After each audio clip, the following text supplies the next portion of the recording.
Bienvenidos todos a un nuevo capítulo de Calidad Agrícola, este programa que acompaña al productor en su chacra, en su finca, en su lugar de trabajo para compartir experiencias y también realiza la búsqueda de técnicos, de sugerencias para que le ayude al agricultor paraguayo a mejorar, agilizar sus tareas y seguir siendo así Paraguay un país líder de producción de alimentos para el mundo y producción sustentable por sobre todo. Y hoy vamos a escuchar a dos expertos hablando sobre agronegocios.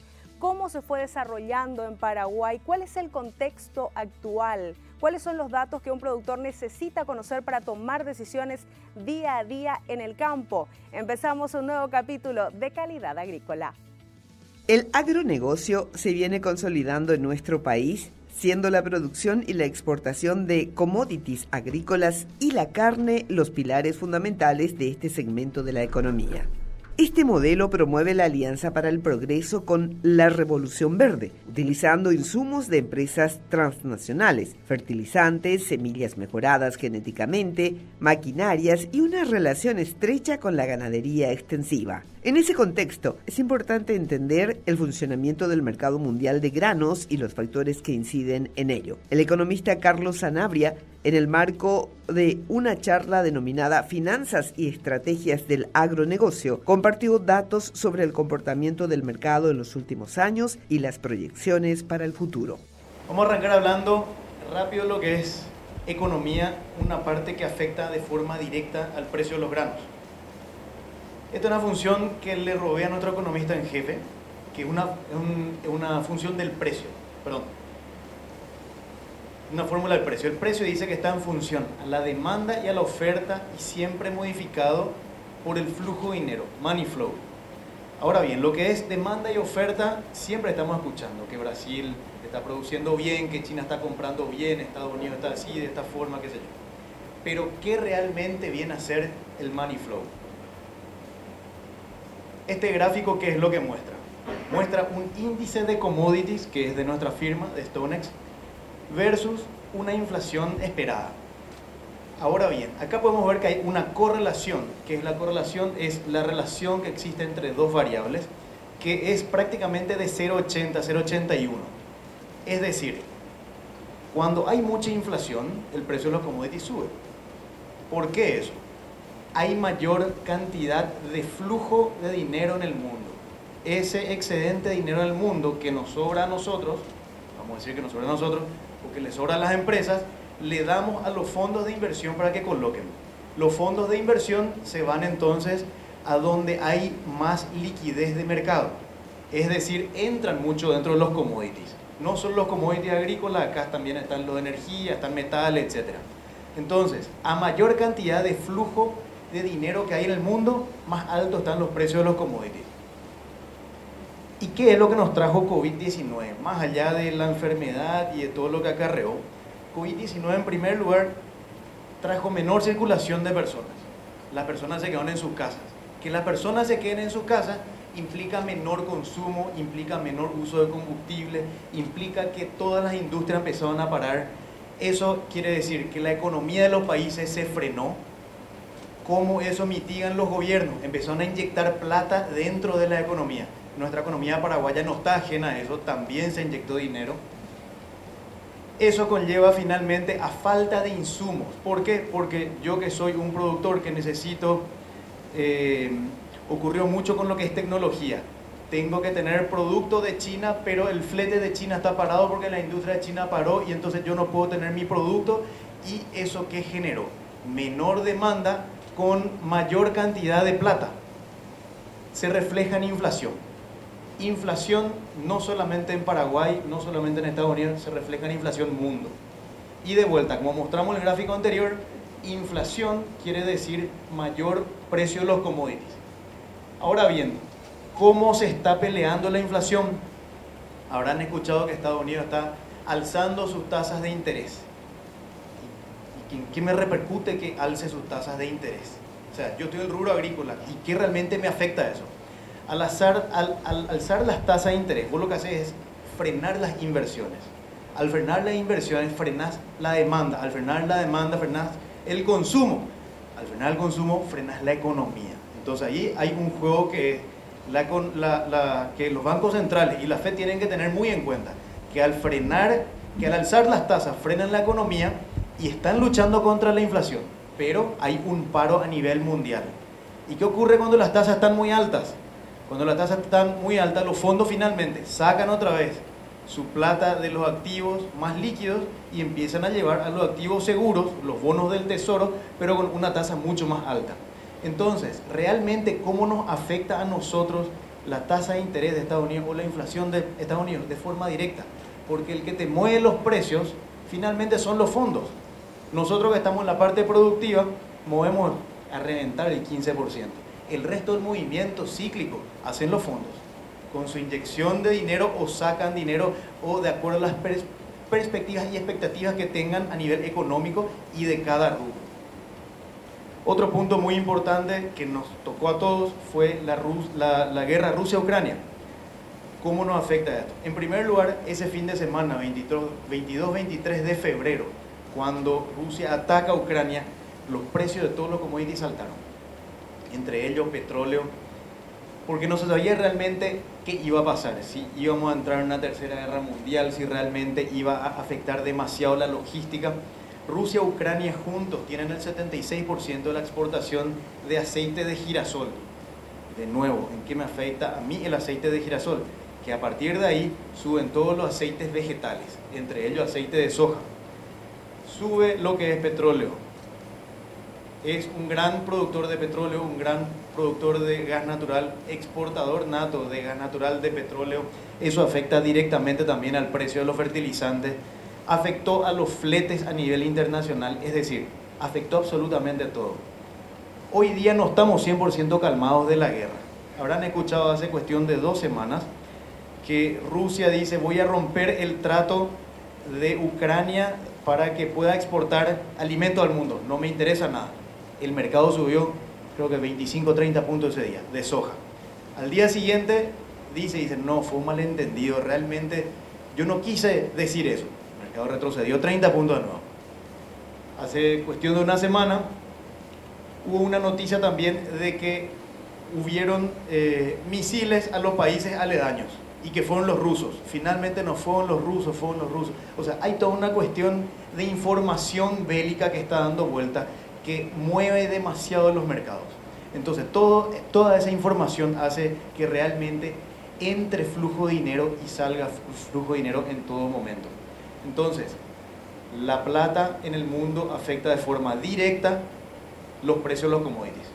Para entender los movimientos del mercado, es importante mirar el calendario de zafra de los principales países productores y la incidencia de acuerdo al área de siembra y la capacidad de producción de acuerdo a algunos factores como el clima. Tenemos un calendario de zafra acá de los principales países. ¿Y qué es lo que podemos ver? Estamos en noviembre, nosotros, Paraguay, ya tenemos el 100% sembrado. Brasil está prácticamente en un 84% de lo que fue al viernes de la semana pasada. Argentina, según su reporte del jueves de la semana pasada, está al 12%, muy retrasado en relación al año pasado y a la media de los 5 años. Ahora bien, lo que es Brasil, Paraguay, ya está prácticamente todo sembrado. A partir de ahora estamos necesitando más lluvias en diciembre y que se confirmen. Aparentemente el clima no viene igual de lo que fue en el comienzo de la siembra, viene más flaco, porque tuvimos un muy buen inicio con prácticamente 200 milímetros en lo que es septiembre y octubre, ¿verdad? Que son los meses de implantación donde realmente nuestra soja viene bastante bien. Noviembre ya no vino con la misma intensidad y aparentemente diciembre viene también más flaco en lluvia, pero todavía con buenas lluvias, al menos lo que se puede ver por el momento. Pero no es lo mismo así con Argentina. Argentina tuvo bastante inconveniente climático, tanto de calidad como de cantidad en trigo, y ellos hoy día están con un retraso muy importante en siembra. Entonces, ¿cómo repercute eso? El mercado hoy día está mirando principalmente estos 3 países, ya que acá ya está prácticamente definido. Estados Unidos de repente toca ajustar algunos que otros números, pero ya la diferencia entre 117 y 119 ya no te cambia más tanto la película. Entonces los ojos están más bien sobre Sudamérica. Teniendo en cuenta, así como dije, Brasil, Paraguay ya está sembrado, Argentina es el que está más en el ojo de la tormenta. Entonces entramos en lo que son los fundamentos internacionales que realmente te mueven oferta-demanda. En primer lugar vamos a los bajistas, los osos. Tenemos una producción mundial 22-23 estimada por encima del consumo. ¿Eso qué quiere decir? Que la producción que vamos a tener va a crear un stock de arrastre mayor a lo que estamos teniendo hoy día. Inflación versus recesión, que es lo que ya habíamos hablado. A medida que más se suban las tasas a nivel internacional, más va a crear recesión y menos los fondos van a querer invertir dentro de nuestros productos. Un contrabalance de producción de América del Sur ante quiebre de Estados Unidos. ¿Por qué dice ante quiebre de Estados Unidos? Porque Estados Unidos finalmente tuvo un quiebre muy importante. Estados Unidos al comienzo se estaba hablando de 122, 123 millones y hoy día estamos por debajo de 120. Entonces, esa diferencia de 3 millones va a ser contrabalanceada con la producción de América del Sur. En realidad, me es un término que no me gusta mucho, porque lo que se perdió el año pasado por inclemencias climáticas fue casi 40 millones de toneladas versus 3 millones que perdió Estados Unidos. Entonces, lo que va a ocurrir este año, vamos a tener que si los tres países, Brasil, Argentina y Paraguay, tienen una siembra que es relativamente buena, ni tan superior, ya por una cuestión de aumento de área que tuvo Brasil, vamos a tener 40 millones de toneladas más de lo que se tuvo el año pasado. Revisión positiva de producción de Estados Unidos. ¿Por qué? Porque aparentemente ellos sobre los 90 están teniendo mejores lluvias, y mejor condición hídrica. Eso a su vez va a generar más producción. En lo que es factor alcista, en primer lugar tenemos la preocupación climática de América del Sur, que es lo que ya hablamos, que dependemos del clima de diciembre tanto para Brasil, Argentina, Paraguay, y del clima de Argentina para lo que es todavía diciembre de la parte de siembra. Disminución de restricciones COVID-0 en China, porque eso ¿en qué nos afecta? Nos afecta en la demanda. Como los chinos están muy retraídos hoy día en la demanda, China no está dando a conocer sus compras así como dieron el año pasado. China está con un crash margin, que voy a explicar después, que está negativo. Es decir, ellos no tienen tanto incentivo para comprar soja hoy día, que de hecho el USDA está bajando las previsiones de importación de China. Y por último, como aspecto positivo, tenemos aceite de soja alta en Estados Unidos por la mezcla de biocombustibles. Entonces, cuanto más Estados Unidos o más los países estén utilizando biocombustibles, eso va a hacer a su vez mayor consumo de aceite de soja o aceites vegetales y eso va a hacer que el precio suba.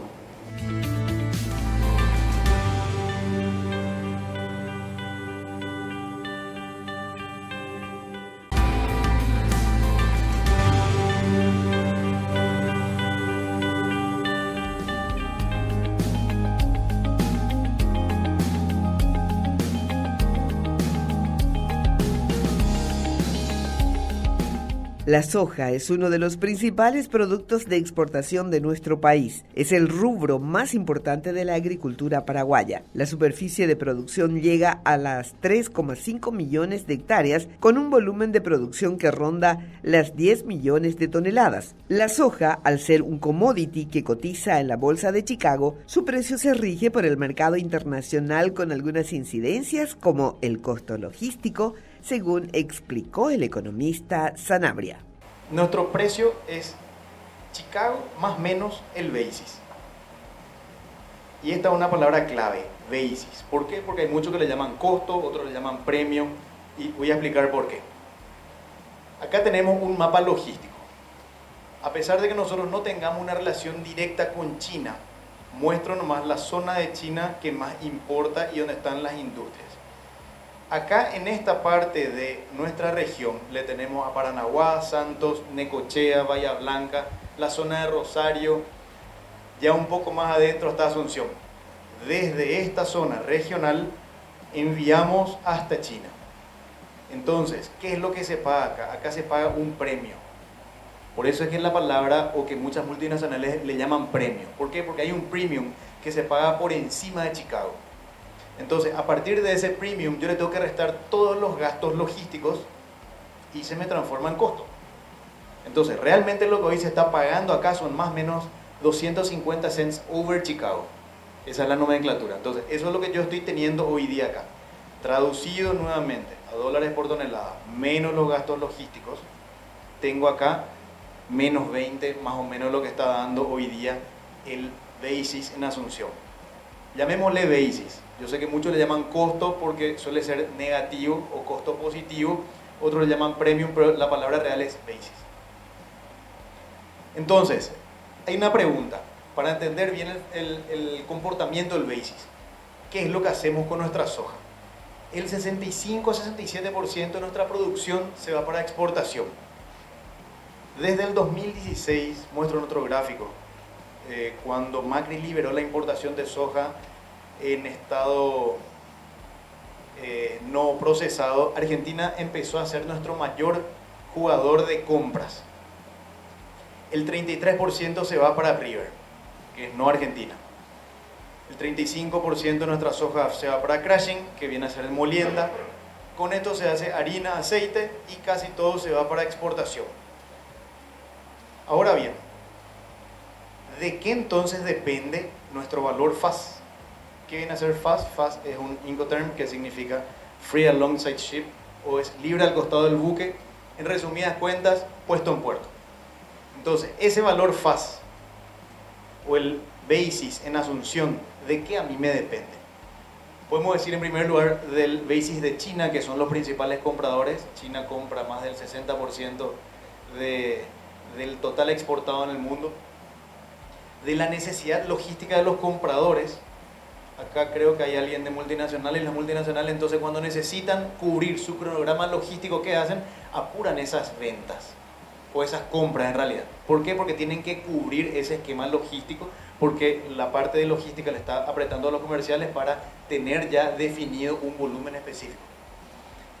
El premio de harina y aceite, hay un gráfico que saqué donde muestra justamente el basis de este año, que la semana pasada, hace 10 días, habrán escuchado un basis que estuvo incluso paridad, algunos hablan de positivo, hasta que el basis del aceite cayó fuertísimo.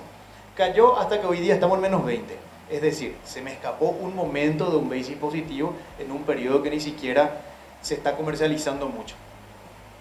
El crush margin, ¿qué viene a ser el margen de molienda?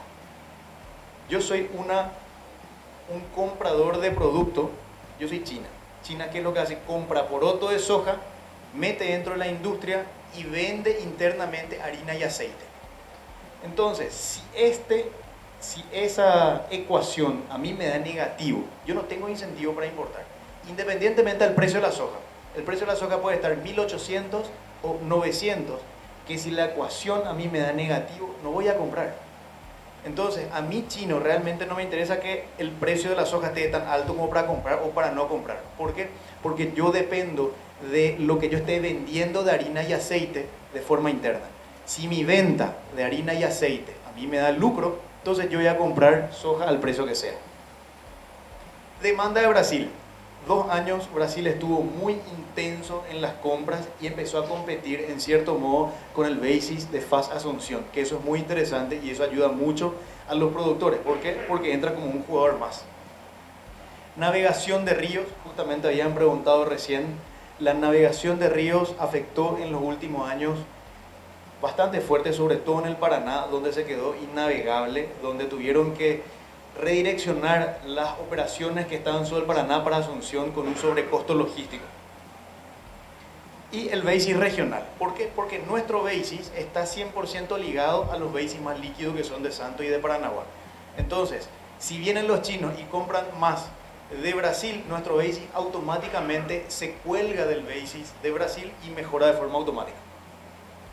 Acá tenemos un cuadro de basis. Este es un cuadro histórico, tengo del 2014, donde realmente vemos un conglomerado de flechas de todos los colores que no te dice gran cosa. ¿Por qué? Porque tenemos 2 años que salen de la media, que son el 2022, porque no tuvimos soja y el precio y el premio rápido se tuvo que poner positivo, el basis, perdón, y el 2018, que fue la época de guerra comercial China-Estados Unidos, donde los chinos dijeron: Estados Unidos no te compro nada, me voy yo hacia Sudamérica. El precio de Chicago cayó, pero el basis subió. Entonces, son 2 años que vamos a sacar para nuestro análisis. Sacando esos 2 años, ¿qué es lo que tenemos? Acá sí ya tiene más sentido. Tiene un comportamiento relativamente cíclico, donde esto es muy importante. ¿Por qué? Yo soy productor, si yo tengo espalda para aguantar, yo me juego a estos bases mejores y no especulo con mi Chicago. Puedo hacer una estrategia donde yo digo, yo me quedo con este Chicago, pero me juego a un mejor basis. Ahora bien, ¿qué ocurre? Septiembre, agosto, ya está prácticamente el 80% comercializado. ¿Por qué? Porque los vencimientos de insumos son principalmente en marzo, abril.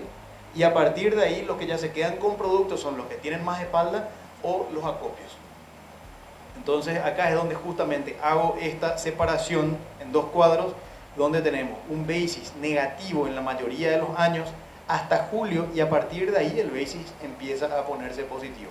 No se dio en todos los años, tengo acá 2 años que no se dio, pero en la mayoría de los años sí tenemos una mayor demanda o una compra por parte de las multinacionales, cuando realmente acá ya está prácticamente todo comercializado. Entonces ahí el basis se torna mucho más agresivo. En lo que es exportación, había ya comentado hace rato que Argentina se volvió nuestro principal comprador, que finalmente Argentina, ¿qué hace con este producto? Muele harina y aceite. Entonces, todo lo que nosotros tenemos, el 65% de nuestra exportación, más el 35% que va a crushing, dependemos 100% del basis de los subproductos harina y aceite. Lo que es otros destinos empezó a ser cada vez más chiquito. Este es un año que prácticamente le tenemos que tener para el olvido. Lo que es exportación a Brasil, justamente lo que había comentado, año 2020 y 2021, Brasil estuvo muy activo haciendo compras muy importantes, sobre todo la primera soja que sale, porque Brasil arranca su periodo de siembra 15 días, 17 días o 22 días después que el nuestro, dependiendo de la zona y del estado. Entonces la industria de ellos necesitan productos. Ahí es donde entra Brasil a comprar producto paraguayo, sobre todo lo que viene a ser cosecha fines de enero, comienzo de febrero. Avance de siembra de Paraguay. Tenemos un avance de siembra que está como un relojito, sobre todo por lo que comenté de las lluvias, que tuvimos muy buenas lluvias. Y lo que es molienda, acá hay un dato muy importante. 2014 empezaron el funcionamiento de las 2 industrias más grandes que están en Asunción, que son la de ADM y la de Cayasa. Entonces, a partir de ahí, ¿esto qué hizo con el basis? Esto hizo que realmente mejore. Porque yo, al tener una industria, estoy comprando no solamente para el basis de soja, yo estoy comprando para el basis de soja, de harina y de aceite. Y esto ayudó mucho. Tenemos este 2022 que realmente fue un año catastrófico y una expectativa de lo que podría ser 2023. Volvamos a nuestra ecuación de precio, donde precio es igual a Chicago más o menos el basis. Y acá es donde realmente, así como dijo Marco hace rato, hay veces que el productor se sienta sobre su soja, no vende, y cuando quiere vender el precio cae. Entonces, el productor de por sí es alcista, de la nacionalidad que sea. Nos vamos a Argentina, hace el mismo chiste, nos vamos a Brasil, hace el mismo chiste, nos vamos a Estados Unidos, y todos nuestros brokers, que son nuestros pares, hacen el mismo chiste sobre los productores. ¿Por qué? Porque el productor siempre es alcista. Ahora bien, como tengo un cliente de la zona de Campo 9, yo le llamé y le dije, mi jefe, el precio está altísimo, ¿por qué no están fijando nada? Sencillo, Carlos, porque el precio está subiendo. Cuando el precio empiece a bajar, van a fijar todos. Y es así, porque el productor de repente se desespera cuando el precio empieza a caer y empieza a fijar tarde. Entonces, esa es la parte que tenemos que evitar realmente. A partir de esto, nace un nuevo concepto. Y este es un concepto que se llama cobertura. Entonces entramos en el tercer capítulo, que es cobertura. Ahora bien, ¿qué es una cobertura o un hedge? Son estrategias de gerenciamiento de riesgo que involucran compras o ventas de un activo que reduzcan el riesgo de la posición existente. Muy largo, vamos a irnos a lo más corto. ¿Qué es la cobertura? Estrategias que reducen el riesgo. Punto. Así de sencillo. ¿Qué tengo que hacer yo para mitigar mi riesgo? Entonces, a partir de acá es donde justamente uno tiene que entrar a analizar el mercado, dónde están posicionados los fondos, si están comprados, si están vendidos, cómo está Brasil, Argentina, etc. entramos en una parte muy importante y que cambió muchísimo a partir del año pasado, que es la comercialización o el farmer selling. Si es que ven este gráfico que es de Brasil, este es el 22-23, ellos tienen un retraso de comercialización respecto a los años anteriores. Es el mismo retraso que tenemos nosotros. Eso que Brasil no tuvo un quiebre tan importante el año pasado, así como tuvimos nosotros. Nosotros tuvimos un quiebre de casi el 60%, que es muchísimo. Muchos productores haciendo washout, así como comentó Marcos, donde se entraron a hacer renegociaciones que nunca habían hecho antes. El término washout es un término viejísimo y que nunca se utilizó, por suerte. Hay dos términos. Cuando uno incumple contrato puede hacer un washout o un default. Un default es simplemente no voy a cumplir, que explote el mundo, demandame, etc. Un washout es cuando el productor levanta la mano y dice, no tengo producto, ¿qué hago ahora? Realmente vamos a renegociar. Y a partir de ahí entra una renegociación con las multinacionales o con el comprador.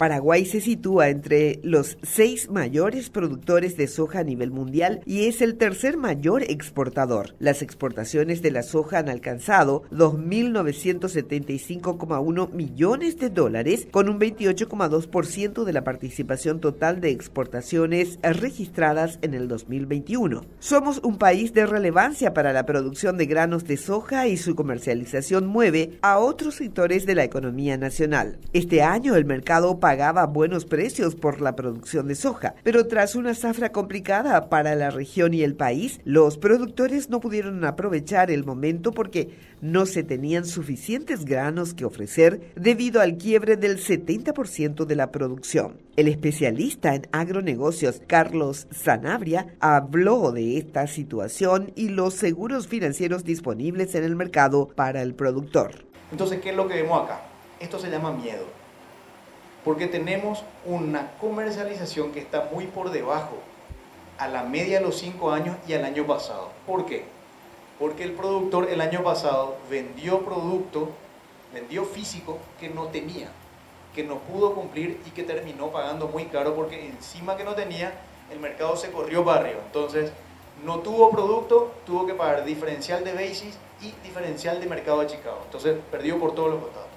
Entonces, acá es donde estamos hoy día nosotros. Esta es una situación de Paraguay. Tenemos un farmer selling que está por debajo del 20%, que es muy bajo para esta altura. Este es un precio de Chicago.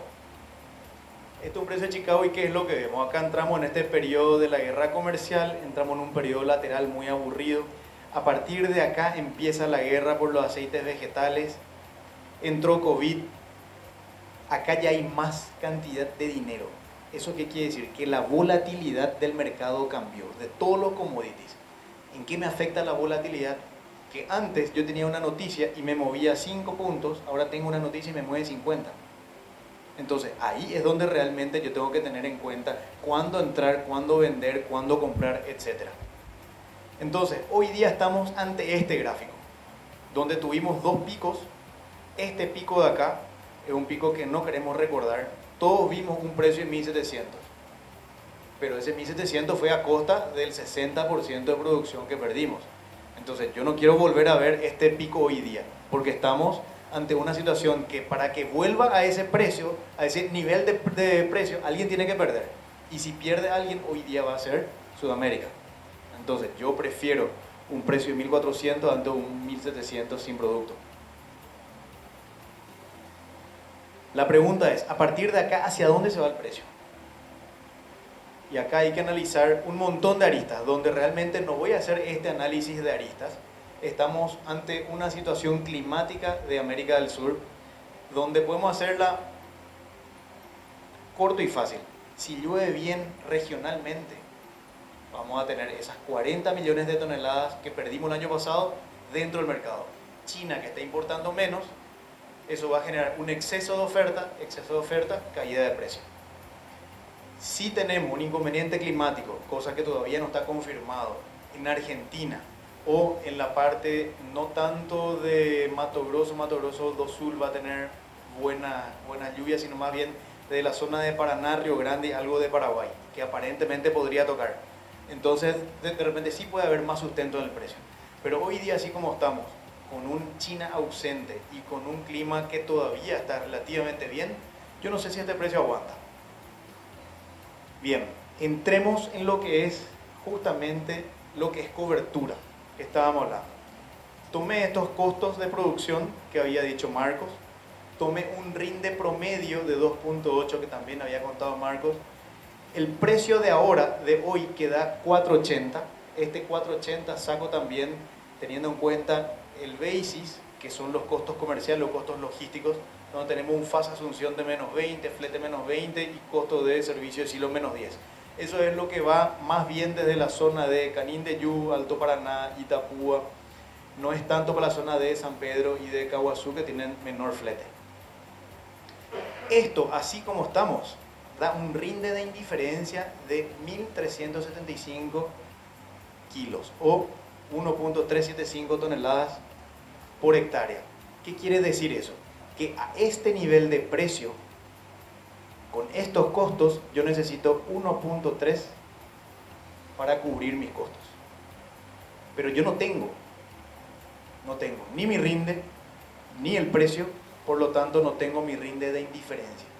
En lo que es rendimiento, lastimosamente no les puedo ayudar, no soy ingeniero, pero en lo que es precio sí. Entonces, ¿cómo yo tengo que hacer para cubrir ese precio sin necesidad de comprometer mi físico y en no incurrir en el mismo riesgo que ya tuve el año pasado? Tenemos un precio de 4.80. Esto como armé, un Chicago de 14.42, que era el precio de ayer, hoy creo que cerró 14.49. Eso me da $530 menos 50 de costos logísticos o costos comerciales, y eso llegamos a un 4.80. Así es como armé esto. Ahora bien, vamos a un ejemplo. Acá, ¿qué es lo que vamos a hacer? Vamos a comprar un seguro de precio. Después explico bien qué es un seguro de precio. Yo quiero casarme con un nivel de 1.400 cents por bushel sin comprometer mi físico. ¿Qué tengo que hacer? 1.400, eso me equivale a $514 por tonelada. Voy a restarle el basis o el costo. ¿Y qué me cuesta a mí comprar un seguro 1.400? Me cuesta $17 por tonelada. Esto es precio de ayer, precio real. Entonces, si yo quiero comprar un seguro de 1.400, me cuesta $17 por tonelada. Esto me da un precio mínimo para el productor de 4.47. Ahora bien, esto es todavía papeles. ¿Por qué? Porque acá estamos comprando un seguro de precio en bolsa. No estamos comprometiendo físico. Cuando hablamos de este basis, así como vimos en el gráfico anterior, el basis es fluctuante. Entonces, hoy día, ¿yo me puedo jugar a un basis de menos 20, menos 22? Sí. Y para que sepan, las empresas que son más agresivas toman un basis para lo que es barter de menos 10, menos 12, menos 15. Entonces, depende mucho de qué riesgo uno quiera tomar con respecto al basis. El basis te fluctúa muchísimo. Yo tomé un basis de menos 50, que es un basis relativamente alto y que es lo que más se escuchó este año. Entonces, vos, productor, hoy día estás agarrando un precio asegurado de 4.47. Esto ya es seguro incluido. Tu peor escenario es 4.47. Pase lo que pase en Chicago, pase lo que pase con la producción de Sudamérica, el precio va a ser 4.47 como mínimo. Ahora bien, en nuestro gráfico tenemos así, la línea verde es el 1.400. Si el precio cae, yo vendo en 1.400. Y si el precio sube, participo en la suba. O sea, esta es una relación ganar-ganar. Y hoy día el precio de los seguros está muy barato, y voy a explicar después por qué en realidad. Porque la volatilidad bajó mucho. Entonces, ¿eso qué quiere decir? Que el precio de las opciones bajó. Entonces, este gráfico, ¿qué es lo que me dice? Mi peor escenario, yo voy a tener acá 1.400 siempre. Y mi mejor escenario, si es que el precio sube, vendo más alto. Y si no tengo soja, no pasa nada. Nada en absoluto. Este es un seguro que yo compré y que lo puedo volver a vender. ¿Por qué? Porque yo lo que compré fue papeles. Entonces, ese papel que yo compré, vuelvo a vender.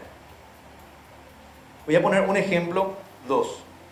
Que nuestro seguro vamos a alzar a 1460. Porque siempre cuando hablamos de seguro con los clientes, dice, bueno, yo quiero un 1500, un 1550, 1600. Siempre quiere irse más arriba. Da gusto más arriba, pero más arriba implica que el seguro sea más caro. Entonces, vamos a traducir todo a dólares por tonelada con el mismo basis de menos 50. El seguro de 1460 cuesta 28. Recuerden que el de 1400 costaba 27. Ahora ya nos vamos a un nivel de Chicago más alto y el precio de mi seguro ya es más alto. Eso me va a dar 458 como mínimo. Un ejemplo 3, vamos a 1500. De vuelta, vamos a tener esto, le pasamos a dólares por tonelada, vamos a utilizar el mismo basis. El precio de mi seguro ya es 38, ya es más alto todavía. Vamos a hacer un resumen. Este es el precio, este es mi seguro de 1400, pagué 17 y me daba precio final 447. Repito, acá no se compromete físico.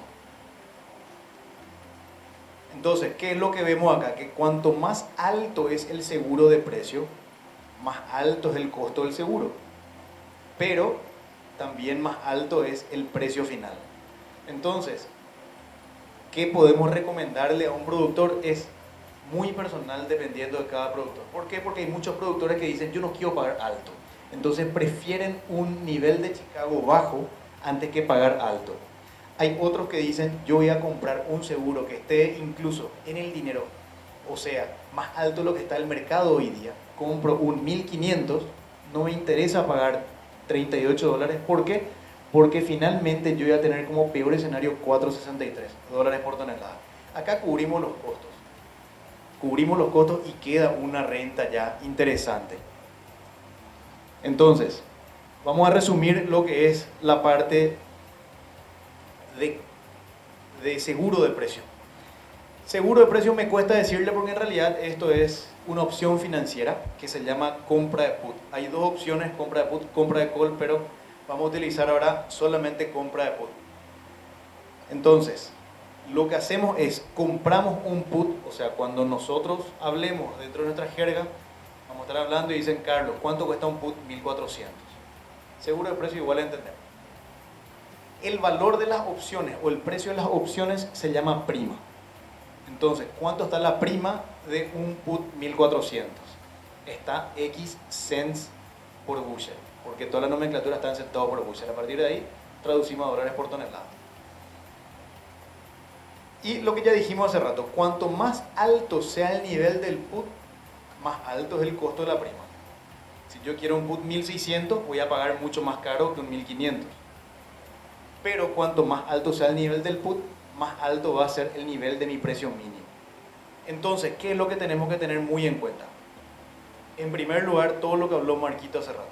Tenemos que tener los costos muy finos, toda la parte financiera exacta. En segundo lugar, tenemos que estar dotados de buena información. Me quieren llamar a mí, llámenle a algún compañero, llámenle a la competencia, llámenle a los muchachos de las multinacionales. Pues tienen que estar cómo está Brasil, cómo está Argentina, cuánto ya se sembró, cómo está Estados Unidos, cómo está el crash margin de China. Tienen que preguntar siempre, porque con esa información ustedes van a poder armar su estrategia. Entonces, en primer lugar van a tener sus costos, en segundo lugar van a estar bien dotados de su información y con eso van a llegar a armar su buena estrategia. Y todo esto se llama gerenciamiento de riesgo, que es lo que hacemos nosotros.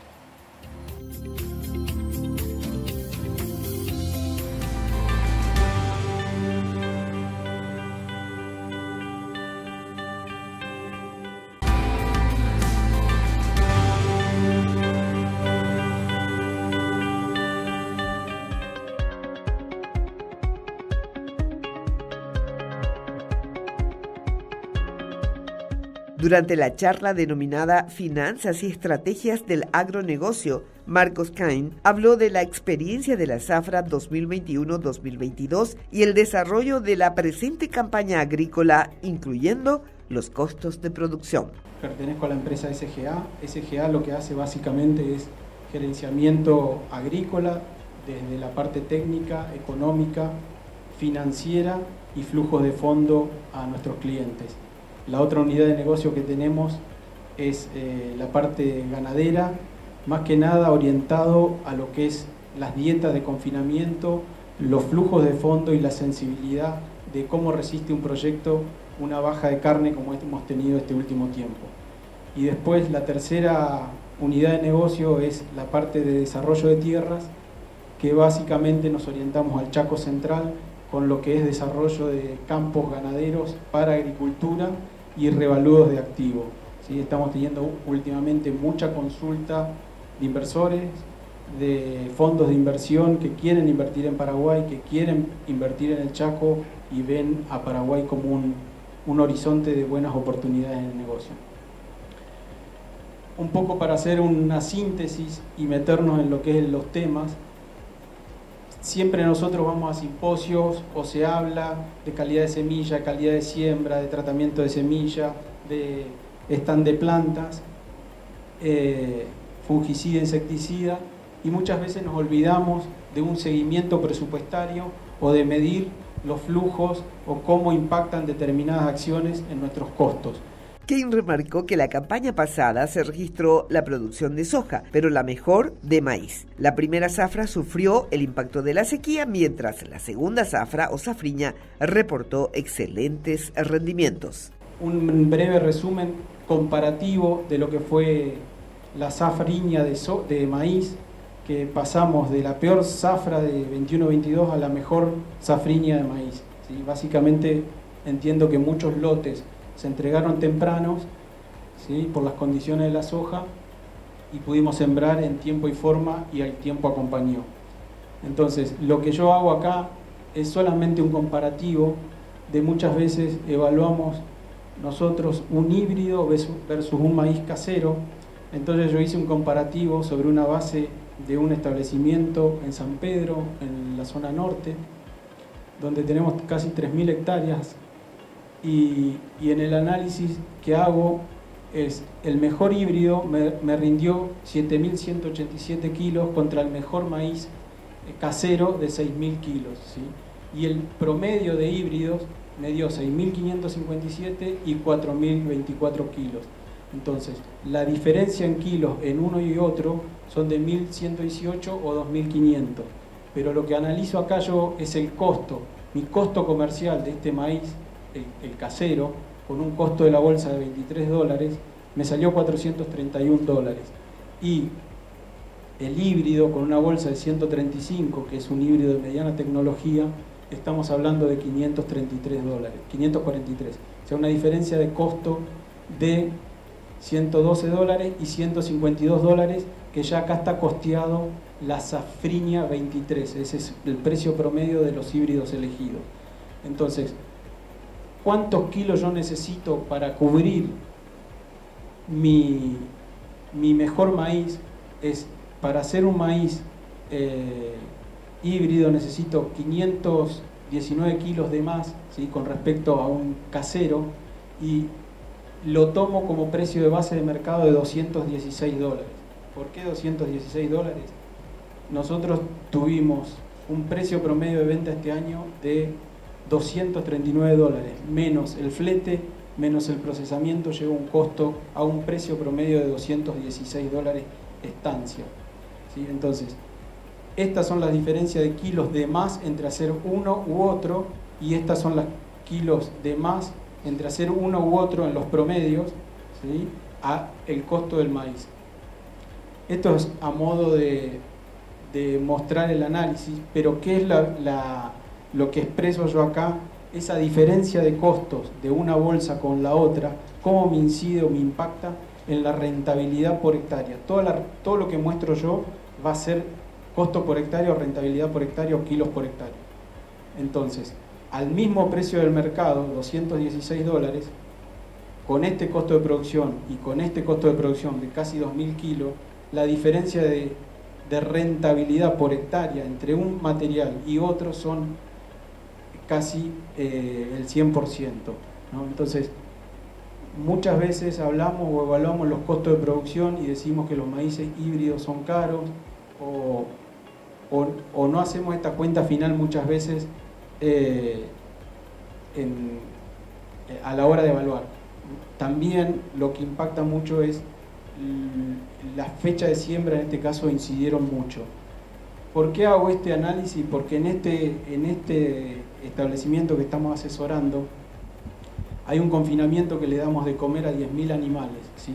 Y el costo de la dieta por kilo de materia verde, si yo tengo materiales que rinden poco, mi costo de materia prima va a ser caro para ingreso a confinamiento, ¿sí? Entonces, básicamente es determinar cuántos kilos puedo producir de más por un material que me sale 100 o 120 dólares más el costo de producción y cómo me mejora la rentabilidad por hectárea al tener más kilos de producción. Esto básicamente es, si bien lo expreso para el mercado comercial, porque mucho va a destino comercial, el análisis final que yo hago para el costo de la dieta del confinamiento. Ahora, para meternos un poco en lo que fue el análisis de costo de la safrinha 21-22, este es un simulador que yo tengo de margen, ¿sí? Donde teníamos cerrado un Chicago mayo de 470 menos un basic de 17 o premio, ¿sí? Tenía un precio por tonelada de 453 dólares, un rinde promedio proyectado de 2.800 kilos, que pongo un histórico de los últimos 10 años de la zona de San Pedro. Hemos tenido mejores rindes, ¿sí? Hemos tenido parcelas de 4.400, pero trabajo con un histórico. Esta va a ser mi ingreso por hectárea, mi costo de producción con ese paquete tecnológico utilizado, que oscilaba entre los 520 y 550 dólares, de acuerdo a la parcela. El flete a puerto por estos kilos, que en ese momento era 90 guaraníes por kilo a un tipo de cambio de 6.850 guaraníes, ¿sí? Y un costo de estructura que incluye la inversión, mejoras, análisis de suelo, salario, combustibles y demás. Entonces, mi proyección de utilidad al principio o en esta fecha real, porque esta venta fue hecha en noviembre, era de 640 dólares por hectárea, con un punto de equilibrio de costo de producción directo de 1.214 en campo propio. Esto era mi proyectado, esta fue la realidad. Entonces, ¿qué pasó? El precio ya lo tenía definido, en otro gráfico vamos a ver cómo había vendido, y este fue mi rinde real, este fue mi rinde promedio de estancia. Entonces pasé de proyectar 2.800 kilos a cosechar 500 kilos. Por ende, tuve un quebranto de casi 372 dólares por hectárea. Lo único que me bajó fue el costo del flete, porque mandé menos kilos a puerto por hectárea. El costo de producción se mantuvo, en algunos lotes no llegamos a hacer el último fungicida, pero en general se mantuvo. ¿Qué pasó el 26 de abril del 2022? Tenía vendida 2.000 toneladas, ¿sí? A 1.280 bushel por la fórmula, que eran los 470 dólares por tonelada, y el mercado Chicago en ese momento, que tuve que ir a negociar el guayao, estaba en 589, o sea, tenía una diferencia de casi 119 dólares por tonelada. Mi contrato de las 2.000 toneladas solamente pude cumplir 598. Tuve un no cumplimiento de contrato por 1.402 toneladas, que multiplicado por estos 119 dólares me da 166.000 dólares de quebranto comercial. A eso le tengo que sumar los 17 dólares que tenía de basis negociado, 1.402, y en ese momento el basis estaba positivo porque no había soja. Entonces la diferencia de 27 más 27 por esta cantidad de toneladas. Entonces, en este contrato solo tuve un quebranto de 228.467 dólares. A su vez tenía otro contrato cerrado de 1.500 toneladas que lo único que tenía cerrado era el basis. 17 era menos 17 y en su momento el cierre de la negociación estaba más 27. Total del quebranto comercial para nosotros fue de 294.000 $467. ¿Sí? ¿Cómo analizo este quebranto? Un quebranto por producción, que eran los $372, y un quebranto comercial, que son los $126 por hectárea. Serían estos 294.000 dividido el área que yo tenía de soja, que eran 2.330 hectáreas. Entonces tengo un quebranto de $126, que es un quebranto comercial, no de producción, pero en el total del quebranto, ese quebranto a mí me incide en un 25%. ¿Sí? Estos $126, si bien nosotros financiamos parte a Safrinha y parte a Zafra 22-23, es rentabilidad que tenemos que pagar en algún momento. Entonces, el quebranto nuestro por Zafra de la 21-22 fue de casi $500. En la Zafra actual, donde los costos, básicamente tengo un incremento de costos de $110 con respecto a la Zafra anterior, usando prácticamente un mismo paquete tecnológico. Tengo cerrado un Chicago mayo 23 de 538 menos un Basic de 26, me queda dólares por tonelada 512. Trabajo con el mismo rinde proyectado. El costo a puerto estoy en 100 guaraníes este año y el costo de estructura se mantiene. Estoy en una renta de $692. ¿Qué análisis hago? Es posible que Brasil, con su avance de siembra que viene bien, Argentina si mejoran las condiciones, Paraguay con toda su área ya sembrada, con un buen avance de cosecha de Estados Unidos y posiblemente, porque todo es posible, una menor demanda china, Chicago puede llegar a bajar. Entonces, ¿qué puede pasar si Chicago baja? Mi rinde de indiferencia pasa de 1.289 a 1.500 kilos. Por ende, la rentabilidad del negocio, ¿sí?, me cae en casi $200. Entonces, es importantísimo leer el Chicago, leer el mercado, saber cómo moverse y anticiparse a las ventas. El productor generalmente, cuando Chicago en aumento, no vende, y vende cuando está en baja, ¿sí?, y se produce esto. O sea, hoy un Chicago, no sé hoy cuánto estará, pero un Chicago al nivel de $512, $500, es un muy buen precio de soja, aún con los costos de producción más altos, ¿sí?, porque todavía mantenemos una muy buena rentabilidad.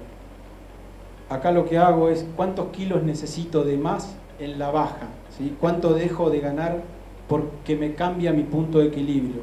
Entonces yo estaba con mi producción proyectada de 2.8, esta es la superficie sembrada, proyectado cosechar son casi 7.600 toneladas, mi costo de producción a 6.60 con el Chicago cerrado son 3.500 toneladas, y mi costo con estructura incluido son de casi 4.000 toneladas.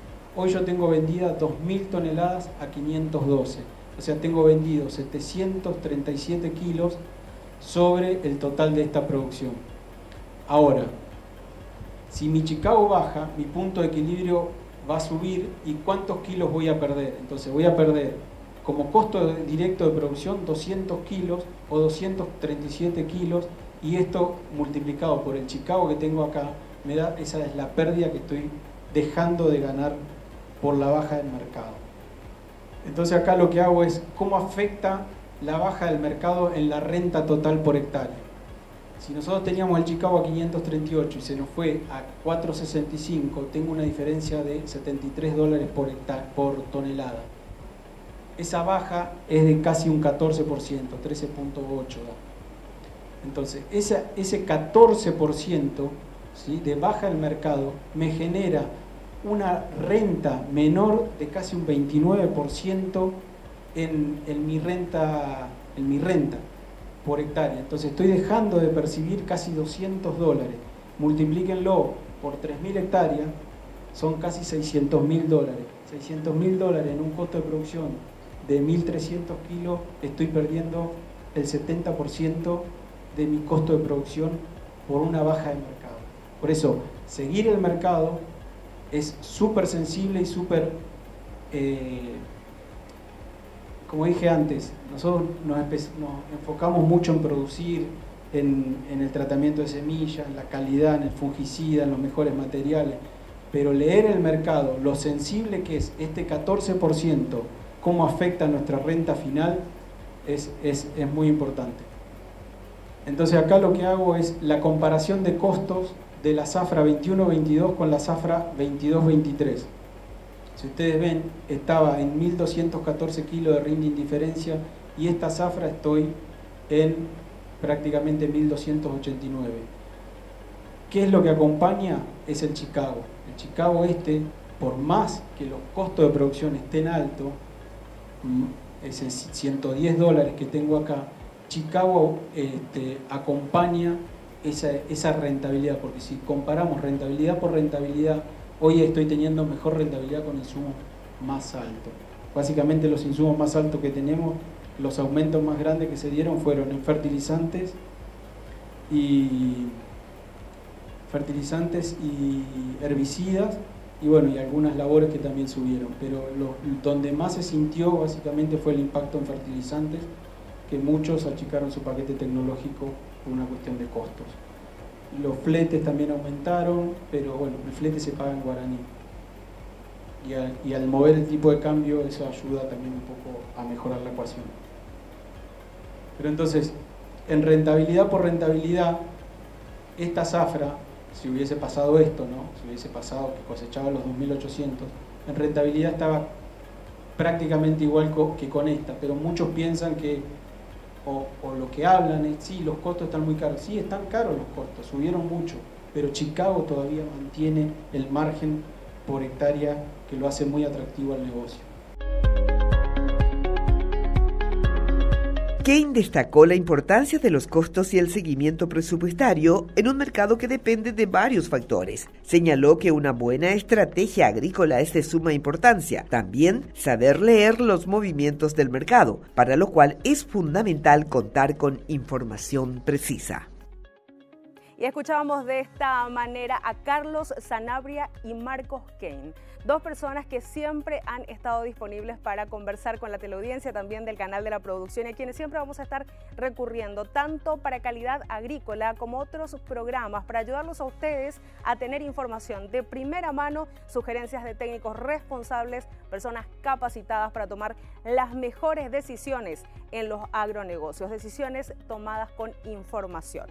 Muchísimas gracias a ellos dos por compartir con nosotros todos estos datos y también a ustedes por acompañarnos en un capítulo más de Calidad Agrícola a través de la señal de Canal Pro de la Mega Cadena de Comunicación.